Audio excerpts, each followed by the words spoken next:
What happens when the world walks past a gift, until a stranger decides to stop and listen? When talent lives in the shadows, not because it lacks light, but because no one has turned to see. On a crowded street corner in Lagos, beneath the hum of generators and the weight of judgment, a man sang for coins that never came. No stage.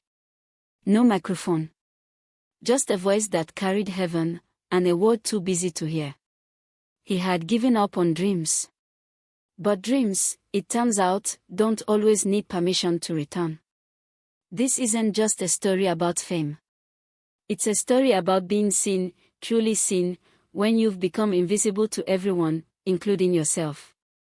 Before the world knew his name, there was Samuel. A father. A musician. A man the city had forgotten. Welcome to Stories by the King, where every story carries a heartbeat, and every voice deserves to be heard. Now, before we begin, where in the world are you watching from? Is it sunrise in Accra, afternoon in Johannesburg, or late evening in Nairobi? Drop your location in the comments below, and don't forget to hit like and subscribe. Now, lean in. Because this is the story of how one phone, one song, and one moment of kindness changed everything. Samuel sat on the cracked pavement of Balogun Street with his guitar resting against his knee like an old friend who had stayed too long.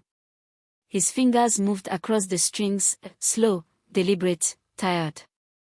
The music floated into the air and disappeared into the noise of Lagos, honking buses, street vendors shouting, the laughter of people who had places to go. No one stopped. No one looked.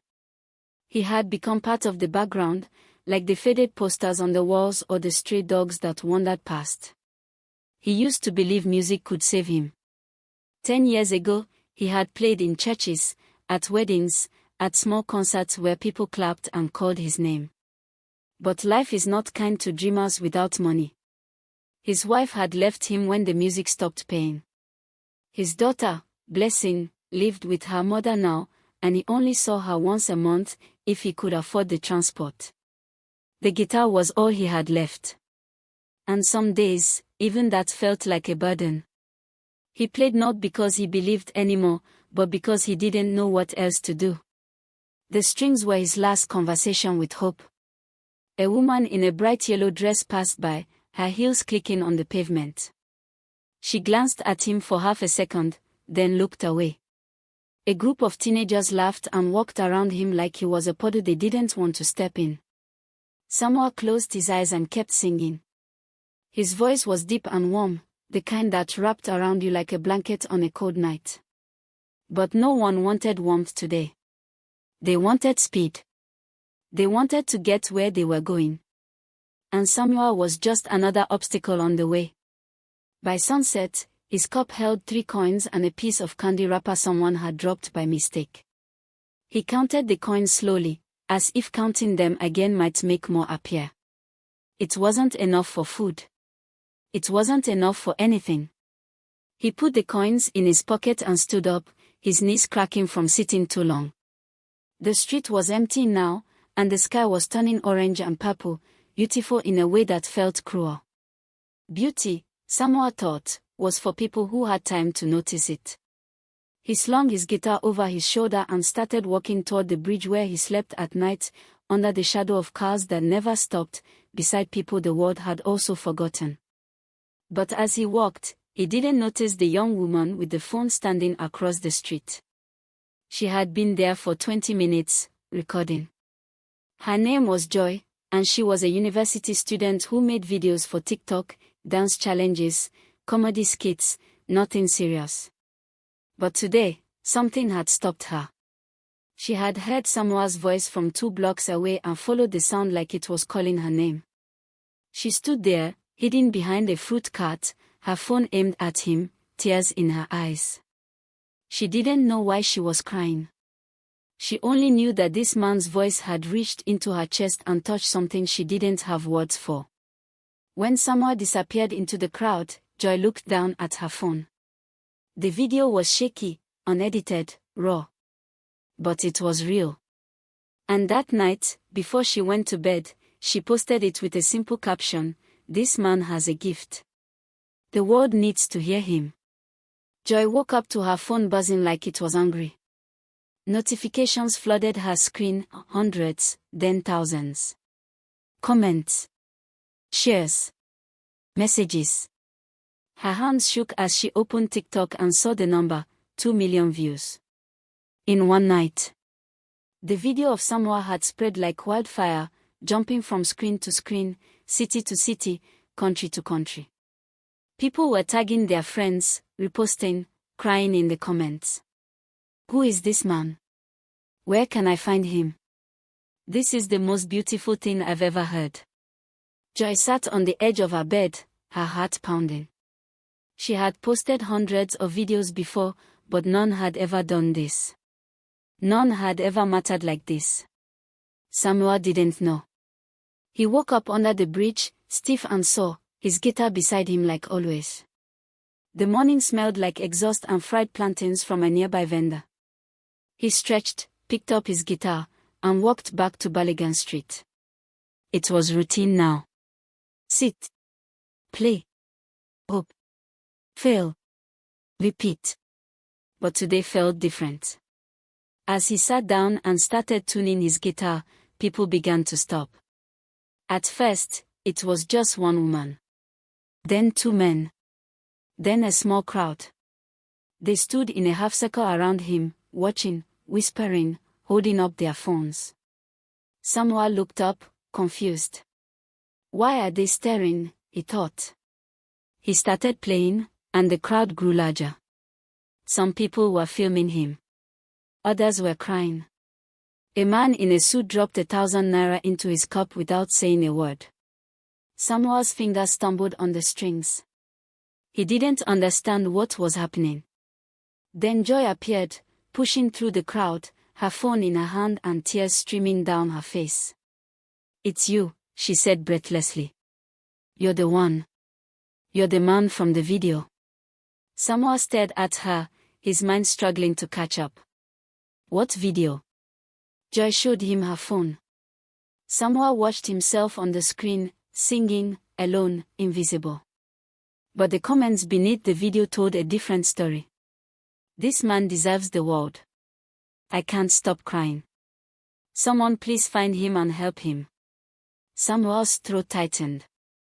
For the first time in years, he felt something crack open inside him, not hope exactly, but something close to it. Something fragile and terrifying and precious. Within hours, the news spread further. A radio station called Joy and asked for an interview. A local newspaper wanted to write a story. A music producer named Mr. Adeyemi, who had been searching for raw talent, saw the video and knew immediately, this was it. He drove to Baligan Street that same afternoon, his car cutting through the crowd that had now grown to over 100 people. When he stepped out, he looked at Samoa and smiled. I've been looking for a voice like yours for 10 years, he said. Will you come with me? Samoa didn't move. He looked at his guitar, at the crowd, at Joy, who was nodding at him with tears still fresh on her face. He thought about Blessing, his daughter, who he hadn't been able to buy a birthday gift for in 3 years. He thought about all the nights he had wanted to give up, to throw the guitar into the lagoon and walk away. And then he thought about his voice, the one thing that had never left him, even when everything else did. Yes, Samoa said quietly. And the crowd erupted into applause. Joy filmed the moment, her hands shaking, knowing that this was the beginning of something bigger than any of them could imagine. That night, Samoa didn't sleep under the bridge. He slept in a small studio apartment Mr. Adeyemi had arranged, his guitar leaning against the wall, his heart racing with fear and possibility. Somewhere across the city, the video hit 10 million views. And the world, which had walked past Samoa for so long, finally stopped to listen. 3 months later, Samoa stood on a stage he used to dream about when he was younger, before life had taught him that dreams were luxuries for people with safety nets. The lights were bright, almost blinding, and the crowd stretched so far back he couldn't see the end. His hands trembled as he held the microphone, but when he opened his mouth, his voice was steady. It poured out of him like water that had been trapped too long, clear and unstoppable. The song was one he had written under the bridge, about loss and survival and the stubborn refusal to disappear. The audience swayed, some with their eyes closed, some with tears rolling down their faces. And in the front row, wearing a new dress her father had bought her, was Blessing. She looked up at him with pride shining in her eyes, and somehow felt something he thought he'd lost forever, honest. But fame, somehow learned, was not the same as healing. The weeks after the concert were a whirlwind: interviews, recording sessions, people who suddenly wanted to be his friend. Joy stayed close, helping him navigate the chaos, reminding him why he had started singing in the first place. "It's not about the numbers," she told him one evening as they sat in the studio. "It's about the people who needed to hear you. The ones who felt invisible too." Samoa nodded, but inside, he was wrestling with something heavier. He had money now. He had opportunities. But at night, when the noise quieted, he still heard the echo of Balogun Street, the coins in the cup, the people who walked past, the version of himself who had believed he was worthless. One day, Samoa returned to Balogun Street. He didn't tell anyone. He just took his guitar and sat down in the same spot where it all began. People recognized him immediately, crowding around, asking for photos. But Samoa raised his hand gently. "Please," he said. "Just let me play." The crowd quieted. And Samoa played the same song he had played that day Joy recorded him, the one that had changed his life. His voice filled the street again, but this time, it wasn't swallowed by the noise. This time, people listened. And when he finished, he looked at the faces around him and saw something he hadn't noticed before: they weren't just listening to him. They were seeing themselves. The woman selling oranges. The young man looking for work. The old man sitting on the corner with nothing but time. They were all invisible too, in one way or another. And Samoa's song reminded them that invisibility was not the same as absence. After the crowd dispersed, Samoa stayed. Joy found him there an hour later, sitting quietly, his guitar across his lap. "Why did you come back?" she asked. Samoa smiled. "Because I needed to remember," he said. "That the music was never about being seen. It was about being heard. And not just by them, by me." Joy sat down beside him, and they watched the sun set over Lagos, painting the sky in shades of gold and fire. Samoa thought about the bridge, the hunger, the years of silence. He thought about Blessing, who now ran to him every weekend, laughing and calling him daddy again. And he thought about the voice inside him that had refused to quit, even when he had wanted to. Fame didn't save Samoa. The video didn't save him.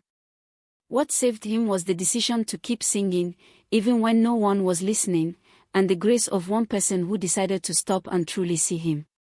6 months later, Samoa released his first album. It went platinum. But his favorite moment wasn't the award ceremony or the sold-out shows. It was the message he received from a young man in Abuja who wrote, "I was ready to give up. Then I heard your song. Thank you for reminding me I'm still here." Samoa read the message 3 times, his eyes wet. And he realized that being seen was not the gift. The gift was helping others see themselves. That night, he picked up his guitar and wrote a new song, not for the stage, not for the charts. Just for the quiet, stubborn part of him that had survived. And somewhere in Lagos, beneath the hum of a city that never sleeps, his voice still echoed. Samoa never forgot Balogun Street. Years later, with albums and awards behind him, he still returned, not as a star, but as a man with a guitar and a story. He started a foundation to help street musicians, giving them what he had once needed, a chance to be heard. The lesson was simple.